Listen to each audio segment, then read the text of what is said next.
The worst economic crisis since the Great Depression has cost tens of millions of American jobs and counting. Emboldened white supremacy unseen since the 60s, and a reckoning on race that's long overdue. And undeniable acceleration of the punishing reality of climate change on our planet and our people, on the lives and livelihoods, which I'd like to talk about now. Jill and I continue, as I suspect all of you do, is pray for everyone in California, Oregon, and Washington, and across the West as these devastating wildfires rage on, just as we hold them in our hearts, those who have faced the hurricanes, tropical storms off our coast of Florida, North Carolina, or like parts of New Orleans that in fact have just been issued an emergency evacuation order for Hurricane Sally. Floods and droughts across the Midwest, the fury of climate change everywhere, all this year and right now. We stand with our families who have lost everything, the firefighters, the first responders, risking everything to save others, and the millions of Americans caught between relocating during a pandemic or staying put as ashes and smoke pollute the air they breathe. Let's think about that. People are not just worried about raging fires. They're worried about the air they breathe, about the damage to their lungs. Parents are already worried about COVID-19 for their children when they're indoors, and now they're worried about asthma attacks if their kids are outside. Over the past 2 years, the total damage from wildfires has reached nearly $50 billion in California alone. $50 billion. This year alone, nearly 5 million acres have burned across 10 states, more acreage than the entire state of Connecticut. And it's only September. California's wildfire season typically runs through October. Fires are blazing so brightly, smoke reaching so far, NASA satellites can see them 1 million miles away in space. The cost of this year's damage will again be astronomically high. But think of it from the view on the ground, in the smoldering ashes. Loved ones lost, along with the photos, the keepsakes, all the memories. Spouses and kids praying each night for their firefighter husband, father, wife, and mother. Will they come home? Entire communities destroyed. We have to act as a nation. It shouldn't be so bad that millions of Americans live in the shadow of an orange sky and they're left asking, is doomsday here? And I know this feeling of dread and anxiety extends well beyond the fires. We've seen record hurricane season, costing billions of dollars as well. Last month, Hurricane Laura intensified at a near record rate just before its landfall along the Louisiana and Gulf Coast. It's a troubling marker, not for just the increased frequency of the hurricanes, but more powerful and destructive storms. They're causing record damage after record damage to people's homes, lives, and livelihoods. And before it intensified and hit the Gulf Coast, Laura ravaged Puerto Rico, where 3 years ago, Hurricane Maria, our fellow Americans there are still recovering from its damage and devastation. Think about that reality. Our fellow Americans are still putting things back together from the last big storm as they face the next one. We've also seen historic flooding in the Midwest, often compounding the damage delivered by last year's floods that cost billions of dollars in damage. Many of you traveled through the Midwest with me on that bus tour and you saw it. This past spring in Midland, Michigan, experienced a flood so devastating with deadly flash flooding overrunning dams and roadways that has displaced 10,000 residents. It was considered once in a 5 200-year weather event. But those once-in-many-generation events, they're now happening every year. The past 10 years were the hottest decade ever recorded. The Arctic is literally melting. Parts are actually on fire. What we're seeing in America, in our communities, is connected to all of this. With every bout with nature's fury caused by our own inaction on climate change, more Americans see and feel the devastation, whether in a big city, small towns, on coastlines, or in farmlands. It's happening everywhere, and it's happening now, and it affects us all. Nearly 200 cities, not Republican or Democratic cities, 200 cities are experiencing the longest stretches of deadly heat waves in 50 years. It requires them to help their poor and elderly residents adapt to the extreme heat to simply stay alive, especially in the homes without air conditioning, which many don't have. Our family farmers in the Midwest are facing historic drought. Those follows record floods and hurricanes, sped by windstorms all this year. The speed of those windstorms has been incredible when you saw it on television or saw it in person. It's ravaged millions of acres of corn, soybeans, and other crops. Their very livelihoods, which sustain their families and our economy for generations, is now in jeopardy. How do they pay their bills this year? What will be left to pass on to their kids? And none of this is happening in a vacuum. A recent study showed air pollution is linked with increased risk of death from COVID-19. Our economy can't recover if it can't build back. With more resiliency, more ability to withstand extreme weather that will only come with greater frequency and intensity. The unrelenting impact of climate change affects every single solitary one of us. But too often, the brunt falls disproportionately on communities of color, exacerbating the need for environmental justice. Sorry, as a bug. Speaking of the environment. These are interlocking crises of our time. It requires action, not denial. It requires leadership, not scapegoating. It requires the president to meet the threshold duty of the office, to care for everyone, to defend us from every attack, seen and unseen, always and without exception. Because here's the deal. Hurricanes don't swerve to avoid red states or blue states. Wildfires don't skip towns that voted a certain way. The impacts of climate change don't pick and choose. That's because it's not a partisan phenomenon. It's science. And our response should be the same, grounded in science, acting together, all of us. But like with our federal response to COVID-19, the lack of a national strategy on climate change overall leaves us with a patchwork of solutions. As a matter of fact, it's been made worse by the changes this administration has made. I'm speaking from Delaware. We're the lowest lying state in the nation relative to sea level. Where just last week, Delaware State Attorney General sued 31 big fossil fuel companies, alleging that they knowingly wreaked havoc and damage on our climate. Damage that is plain for everyone to see but the president. And as he flies to California today, we know he has no interest in meeting this moment. We know he won't listen to the experts or treat this disaster with the urgency it demands, as any president should do during a national emergency. He's already said he wanted to withhold aid to California, to punish the people of California because they didn't vote for him.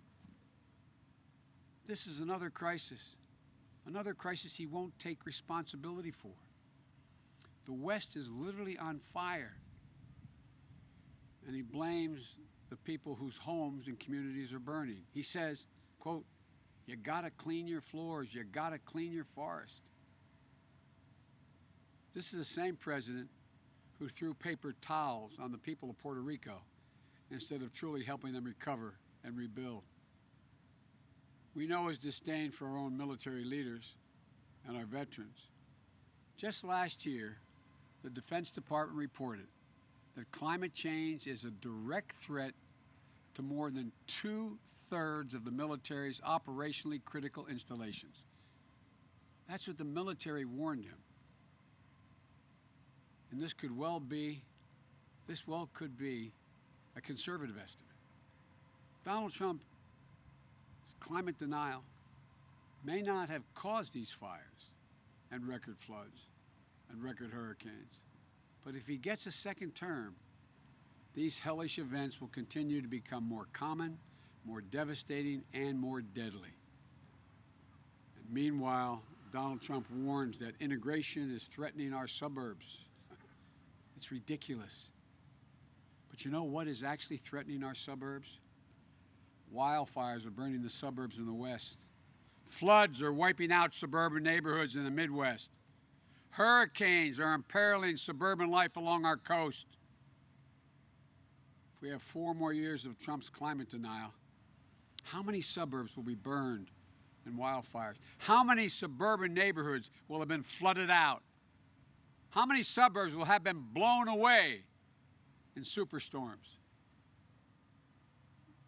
If you give a climate arsonist 4 more years in the White House, why would anyone be surprised if we have more America ablaze? If you give a climate denier 4 more years in the White House, why would anyone be surprised when more of America is underwater? We need a president who respects science, who understands that the damage from climate change is already here. And unless we take urgent action, it will soon be more catastrophic. A president who recognizes, understands, and cares that Americans are dying, which makes President Trump's climate denialism, his disdain for science and facts, all the more unconscionable. Once again, he fails the most basic duty to a nation. He fails to protect us from the pandemic, from an economic freefall, from racial unrest, from the ravages of climate change. It's clear that we're not safe in Donald Trump's America. This is Donald Trump's America. He's in charge. What he doesn't get is that even in a crisis, there's nothing beyond the capacity of the American people when we stand up and act together.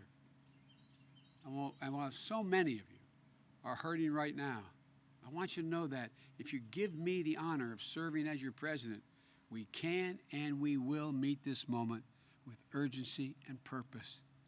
We can and we will solve the climate crisis, and we'll build back better than we were before.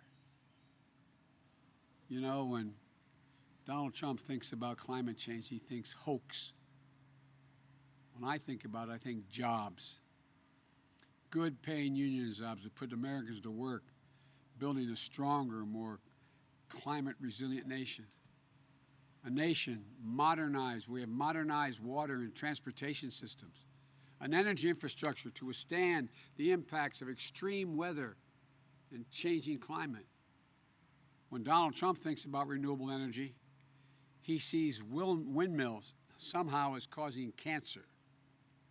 I see American manufacturing, American workers racing to lead the global market. I see farmers making agriculture the first in the world to achieve net zero emissions, and in the process, gaining new sources of income.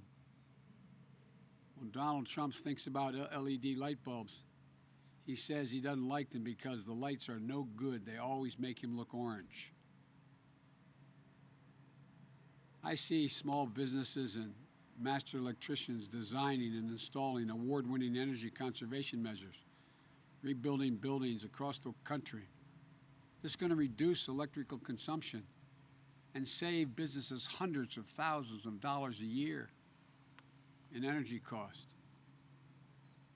While he turns against our allies I'll bring us back into the Paris Agreement. I'll put us back in the business of leading the world on climate change.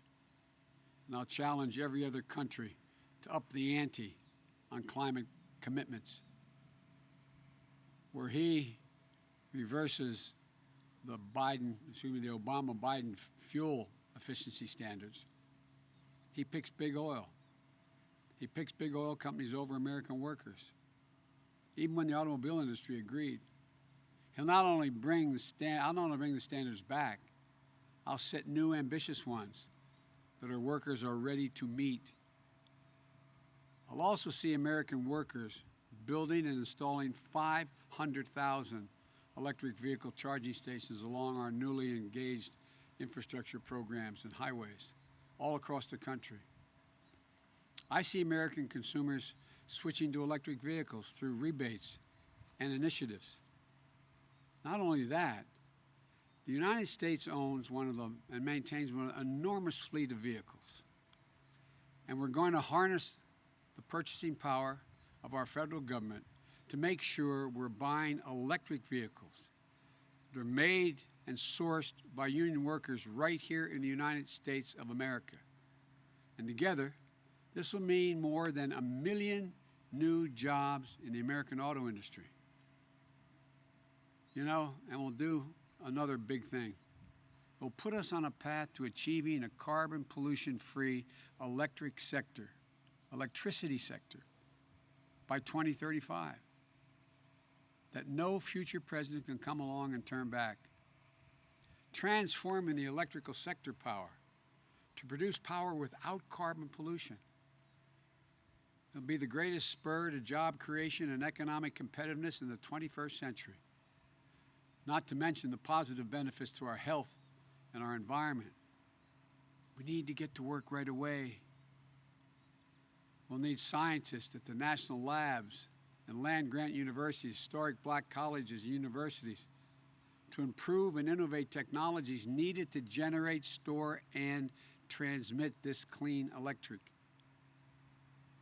We need engineers to design and workers to manufacture these new products.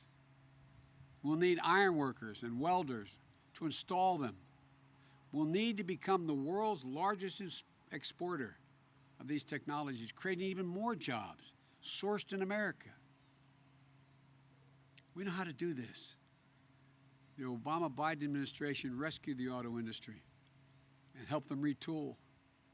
We made solar energy cost competitive with traditional energy and weatherized more than 1 million homes, which is just the beginning if we get reelected.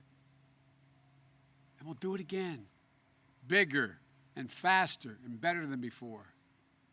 We'll also build 1.5 million new energy-efficient homes and public housing units that will benefit our communities and 3 times over by eliminating the affordable housing crisis, by increasing energy efficiency, and by reducing the racial wealth gap linked to home ownership. There are thousands of oil and natural gas wells that oil companies and gas companies have abandoned, many of which are leaking toxins.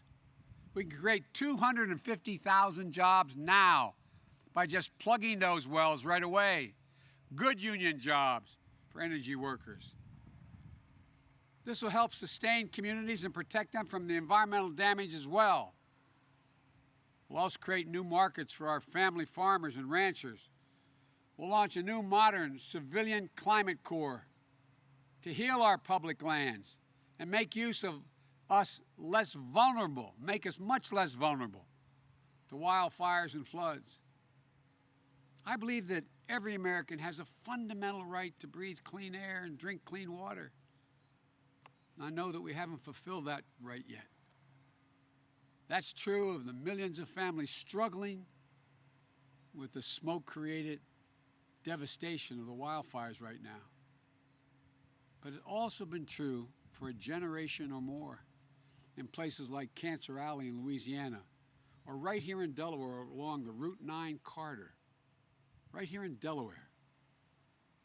Fulfilling this basic obligation to all Americans, especially in low-income white, black, brown, and Native American communities, who too often don't have the clean air and the clean water